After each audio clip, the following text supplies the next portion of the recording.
барои чӣ доруҳои ба қавли вазбудитил ҳангоми бемории қанд барои сахтшавии мардонагӣ кӯмак намекунанд? хуб дӯстони азиз, сахтшавии узви мардона вобаста аст аз торҳои асаб ва рагҳои хунгарди худи узви мардона. агар ки онҳо солим бошанд, бояд дохили кавернозии тела худи узви мардона хун дохил шавад ва он сахт шавад. доруҳои вазбудитил ки мо дар забони тиб онҳоро ингибитори фосфодиэстераза 5 типа мегӯем, ба шарте барои шумо кӯмак мекунанд ки агар торҳои асаб ва инчунин рагҳои хунгарди узви мардона солим бошад. чӣ хеле ки шумо медонед, ҳангоми бемории қанд чӣ қадар ки тӯлонӣ давом кунад, ҳамин қадар ҳамин торҳои асаб ва рагҳои хунгард зарар мебинанд, ки дар натиҷа хун миқдори лозимӣ ба дохили кавернозии тела ворид намешавад ва узви мардона сахт намешавад.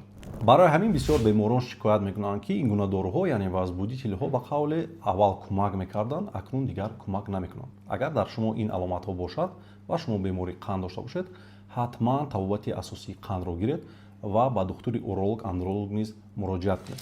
агар доруҳо ба шумо дигар кӯмак накунанд, мо дар клиникаи Евромед ба шумо ҳамин гуна протезҳоро мегузорем дар худи узви мардона ва онро барқарор мекунем.